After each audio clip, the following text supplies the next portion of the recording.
sahabi yang masih kecil saja, Rabi'ah, ketika ditanya sama Nabi Muhammad, "Sal, minta wahai Rabi'ah, apa yang kau mau aku berikan?" Karena Nabi cinta kepada anak ini. Anak ini selalu melayani Nabi. Nabi mau wudhu diambilkan air, Nabi butuh sesuatu diambilkan, Nabi tawarkan, "Sal ya Rabi'ah, minta wahai Rabi'ah." Rabi'ah sadar yang menawarkan bukan konglomerat, yang menawarkan ini kekasihnya Allah. Kalau dia minta gunung Uhud berubah jadi emas untuk dirinya bisa, tapi yang diminta sama Rabi'ah, "As'aluka murafaqatuka fil jannah." Yang saya mau ya Rasulullah, saya bersama dengan dirimu di surganya Allah Subhanahu. Kita yang aku cinta, pernah nggak punya keinginan masuk surga bersama dengan Nabi Muhammad? Kalau cuma keinginan masuk surga, orang kafir juga kalau mati kepingin masuk surga. Jangan sampai keinginan kita sama dengan mereka. Orang-orang yang ahli maksiat juga berharapnya kalau mati masuk surga. Nggak ada orang sebejat apapun, nggak ada yang kepingin masuk nerakanya Allah Ta'ala. Tapi Rabi'ah nunjukkan cinta, "Saya mau di surga bersama dengan dirimu." Yang aku cinta sama Nabi, pernah nggak kita punya keinginan nanti masuk surga bersama dengan Nabi Muhammad Sallallahu Alaihi Wasallam? Itu mahabbah. Bahkan ada anak kecil di zaman Nabi, anak muda, namanya Talha ibn al-Barra, orang dari daerah Masjid Quba. Aku cinta sama Nabi. "Urni bima syi'ta ya Rasulullah, saya cinta kepadamu, perintahkan apapun saya akan kerjakan." Kata Nabi Muhammad, "Betul kau cinta kepada saya?" "Betul ya Rasulullah." "Betul, apapun yang saya perintah akan kau kerjakan." "Betul ya Rasulullah." Apa kata Nabi Muhammad? "Qum faktul abak."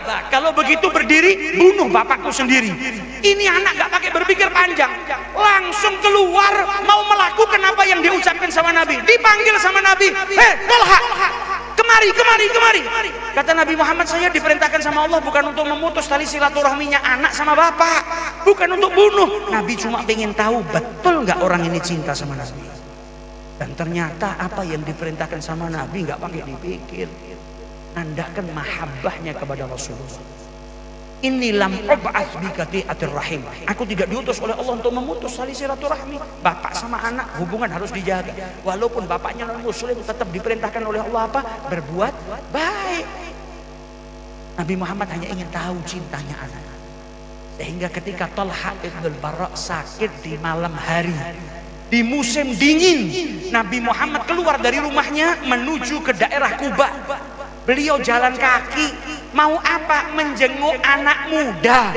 Siapa Talha? Bukan anak pejabat, bukan anak raja, bukan anak orang istimewa. Kenapa Nabi kunjungi sampai keluar di malam hari, musim dingin?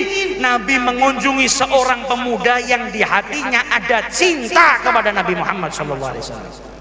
Ini istimewanya cinta. Kita sholawatan sama Nabi jangan dianggap gak sampai kepada Nabi. Kita ngucap salam sama Nabi jangan dianggap gak ada manfaatnya. Nabi dalam hadisnya yang diriwayatkan oleh Sayyidina Jabir, apa kata Rasulullah? "Inni la a'rifu hajaran bi Makkah kana yusallimu alayya qabla an ub'ats. Inni la a'rifuhu al-an." Kata Sayyidina Jabir Ibnu Sumrah, Nabi Muhammad meriwayatkan hadis, mengucapkan hadis, ada batu di Mekah. Kalau saya lewat sebelum saya diangkat jadi Rasul, itu batu setiap kali saya lewat ucap salam sama saya, "Assalamu alaika." Batu ngucap salam sama Nabi sebelum Nabi diangkat jadi Rasul. Kata Nabi Muhammad, dan sampai detik ini saya masih tahu batu yang ucap salam sama saya itu yang mana. Di Mekah batunya banyak, bukan satu, tapi ada satu batu yang gak dilupakan sama Nabi Muhammad. Kenapa gak dilupakan? Karena ngucap salam. Kalau batu ngucap salam sama Nabi nggak dilupakan, kita umatnya Nabi Muhammad ngucap salam, insya Allah nggak dilupakan sama Nabi Muhammad. Ini anak muda sakit dijenguk sama Nabi, nggak sadar dia pingsan. Akhirnya Nabi bilang sama orang tuanya, "Saya lihat usianya nggak panjang sudah, ajalnya sudah dekat. Nanti kalau Talha meninggal, jangan ditunda pemakamannya. Segerakan pemakamannya, tapi kabarin saya," kata Nabi Muhammad. "Saya mau menyaksikan pemakamannya, nyolatkan anak ini." Kita kalau mati berangan-angan disolatkan sama orang soleh, ada orang soleh yang ikut makamkan kita. Sahabat Nabi kalau mati semua kepingin Nabi nyolatkan ikut makamkan. Tolha malah Nabi Muhammad yang minta, ini anak kalau mati kabarkan saya. Saya ingin menyaksikan pemakamannya dan menyolatkan anak ini. Istimewa di matanya Nabi Muhammad karena apa? Ada cinta. Tolha sadar. Dikabarkan sama orang tuanya Nabi tadi jenguk dirinya. Sakitnya semakin parah, ajal semakin dekat. Wasiat sama orang tuanya. Bu, kalau saya meninggal dunia tolong jangan kabarkan Nabi Muhammad. Makamkan saya segera. Jangan kasih tahu Nabi Muhammad. Kata ibunya, kenapa? Bukankah kau sangat mencintai Nabi? Dan Nabi tadi juga wasiat minta dikabarkan. Kenapa kok kau malah minta dikuburkan segera tanpa diberitahukan kepada Nabi Muhammad? Kata Talha, wahai ibuku, saya takut kalau saya meninggal di malam hari, Nabi dikabarin saya meninggal, nanti beliau keluar dari rumahnya ke tempat ini untuk memakamkan saya. Di tengah jalan ada orang Yahudi yang mencelakakan Nabi Muhammad SAW. Mau mati yang dipikirkan Nabi Muhammad. Saya takut kalau beliau keluar ke sini, di tengah jalan nanti ada orang Yahudi yang mencelakakan Nabi Muhammad sallallahu alaihi wasallam. Ini cinta kita jauh dari mereka. Kalau kita nggak terus mengasah hubungan kita dengan Nabi Muhammad, ya kita nggak akan pernah dapat kemuliaan dari Allah Subhanahu wa ta'ala. Maka lewat majelis ini jadikan niat kita hadir ke haulnya orang-orang yang saleh, supaya hubungan kita kepada Allah semakin kuat, hubungan kita kepada Nabi Muhammad semakin kuat. Kita bisa meneladani orang-orang saleh yang berjalan di jalannya Nabi besar Muhammad sallallahu alaihi wasallam. Sebagai penutup saya mau tanya, di sini semuanya punya handphone nggak? Punya handphone kan? Kira-kira kalau kartunya rusak nggak bisa dibuat internet, ada manfaat nggak handphonenya? Beli handphone yang mahal 10 juta tapi nggak bisa connect ke internet, ditinggal di rumah apa dibawa handphonenya? Nggak ada manfaatnya kan? Manusia itu seperti handphone, hatinya seperti SIM card yang bisa punya koneksi kepada jaringan internet. Kalau sudah hati kita nggak punya koneksi sama Allah Subhanahu wa ta'ala, ibarat handphone rusak yang nggak ada manfaat. Itu yang disebut sama Habib Jamal tadi, hidup tapi seperti mati. Karena cuma seperti pesawat handphone tapi nggak bermanfaat. Dibuat nelpon nggak bisa, dibuat kirim WhatsApp nggak bisa, dibuat buka sosial media nggak bisa, dibuat apa-apa nggak bisa. Tapi kalau ada koneksinya, apalagi koneksinya kuat kepada Allah, nah itu kita butuh lewat majelis-majelis seperti ini. Kita nih yang orang-orang biasa, itu seperti sinyal kita seperti zaman dulu EDZ. Lalu buka Google setengah jam, muter-muter, itu sinyal kita, itu kita orang ini yang hadir di sini.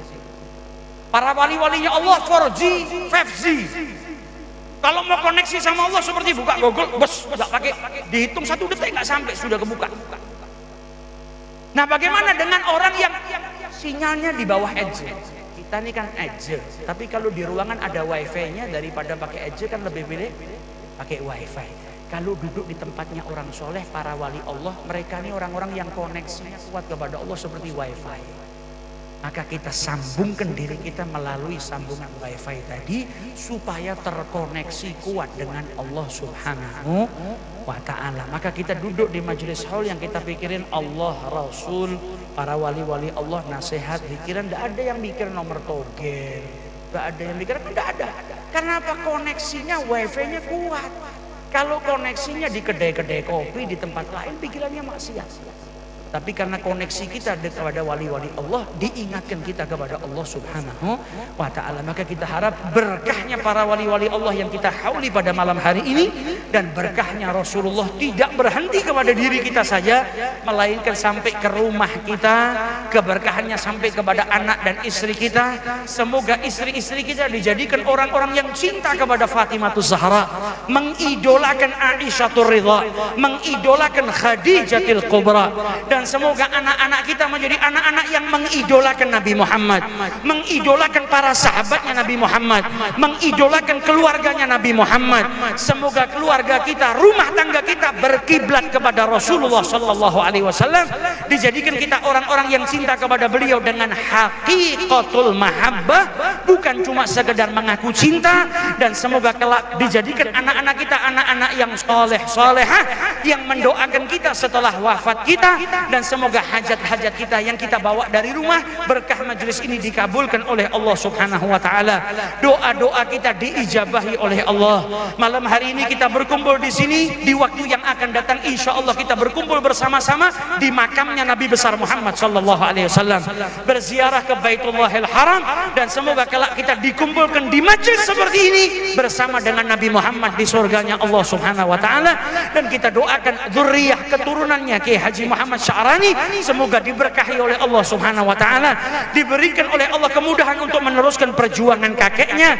Dan siapapun yang membantu terlaksananya majelis ini, semoga diberikan rezeki yang berlimpah oleh Allah, keberkahan yang berlimpah oleh Allah. Dan kita semua yang hadir mendapatkan keberkahan yang berlimpah dari Allah subhanahu wa ta'ala. Allahumma inna lana atma'an fi rahmatikal khassati fala tuhrimna, wa dhununan jamilatan hiya wasilatuna ilaika fala tukhayyibna. Allahumma inna lana atma'an fi rahmatikal khassati fala tuhrimna, wa dhununan jamilatan hiya wasilatuna ilaika fala tukhayyibna. Wa sallallahu ala sayyidina Muhammadin wa ala alihi wa sahbihi wa sallam, wal afu minkum, thumma assalamu alaikum warahmatullahi wabarakatuh.